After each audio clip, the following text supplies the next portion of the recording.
भटार party international हानजाया दिनै सुबुं गौमा हाबाफारि लादों गुवाहाटी नोगोरमानि खानापारायाव। भटार पार्टी इन्टारनेशनेल हानजाया रोजा रोजा सुबुं लानानै मोनसे होस्रिखावनाय हाबाफारिनि गेजेरजों गांसे गोसोखां बिलाइ गथायो। गाहाय मोनथाम दाबिखौ लानानै आसाम सोरखारनिसिम गोसोखां बिलाइखौ गथायो। बे मोनथाम दाबियानो जादों दैबानाजों भुगिनांनाय सुबुंफोरनो 6 दानसिम रिलिफ होनांगौ आरो आबाद न' बां बायदि बायदि खहा जानायनि थाखाय सोरखारनिफ्राय अनसुंथाइ होनांगौ। नैथि दाबियानो जादों बे जेंनाखौ हादोरारि सिलिंखार फोसाबनो थाखाय खावलायदों आरो थामथि दाबियानो जादों मुवा बेसादनि बेसेन बांनायखौ बन्द खालामनांगौ। भटार पार्टी इन्टारनेशनेलआ बे मोनथाम दाबिखौ लानानै हाबाफारिनि गेजेरजों गोसोखां बिलाइ गथायदों।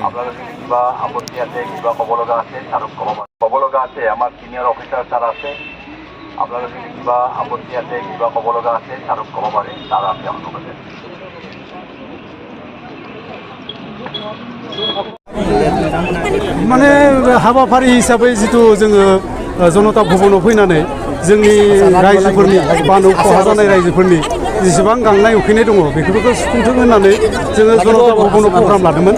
खिन्थु जोङो दिनै रायजोफोरा फैनानै मिथिबाय बे जनता भवना नामावसो जनता भवन, बे रायजोनि भवन नङा, बे नेतानिसो भवन। दा सेल्फि मामानि भवन बियो। दा सेल्फि मामाया बुंदों जे जनताफोरखौ फैनो होनाङा। बेनिखायनो जोङो रायजोफोरखौ खावलायो जेब्ला भट जायो बे समाव आखाइ खजबनानै भट बिनो फैयोब्ला बिसोर नेताफोरखौ गोदोनाव सेथारनानै फबनानै दोननांगौ। बेनो जोंनि अनुर'धआ। खारन जोंनि जनताखौ जेबो बुजिया नालाय, रायजोनि खौरांखौ जेबो मिथिया नालाय, बिसोरो सानैसो मानसिखौ लानानै दैबानायाव थांनानै सेल्फि थिखांनायनिल'सो खामानि मावदों, रायजोनि जेबो खामानि मावाखै। 100 ग्राम दालि, संख्रि मुथासे, बेफोरजों मानसिया रायजो जानो हायो नामा? गुन्दैनि जिथु बेबस्था, बे गुन्दैनि बेबस्था हिसाबै मान्थलि भटारशिप हिसाबै जोंनो मोन्थाय हिसाबै जोंनो मोन्थायखौ नांगौ, मान्थलि 8,000। खारन सेंग्रा सिख्ला फरायनो गोरों गोरा सेंग्रा सिख्लानि खामानिया कम्पिउटारा मावगासिनो दङ आरो लेबार श्रेणिनि खामानिखौ JCB बुलडुजारा लांगासिनो दङ।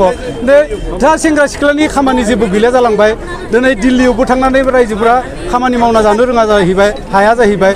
बांगालराव थांनानैबो खामानि मावनानै जानो हाया जाहैबाय। खारन बेफोराव सब मेसिना लांगासिनो दङ आरो अलरेडि माने रबटआ खामानि मावजोबगोन, मानसिया खामानि जेबो मावनो मोननाय नङा। बेनिखायनो जोङो बे गासै भटार्सफोरनो मोन्थाय हिसाबै सांबिधानिक अधिकार हिसाबै जोंनि जिथु भटारशिप आयेन बेखौ थाबैनो बानायथारनांगौ।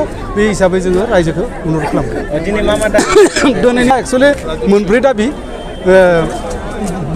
बे बानपानि समस्याखौ राष्ट्रीय दुर्योग हिसाबै घोषणा खालामनांगौ आरो बे दैबाना जानाय एलेकायाव 6 मान्थनि रिलिफ हिसाबै जिथु संबिधान इक'नमिक्स इकुवेलिटि, बे इकुवेलिटि हिसाबै 8,000 टाका करि होनांगौ आरो माने गुन्दैनि बेबस्थाखौ मोजां खालामनो होनांगौ आरो दैबानानि एलेकायाव जिहेतु दै राननायनि उनाव माखासे बेरामा सोमजिगोन, बे बेरामनि थाखाय एडभान्सलि मेडिसिननि बेबस्था खालामनांगौ होननानै जों दाबि खालामदों।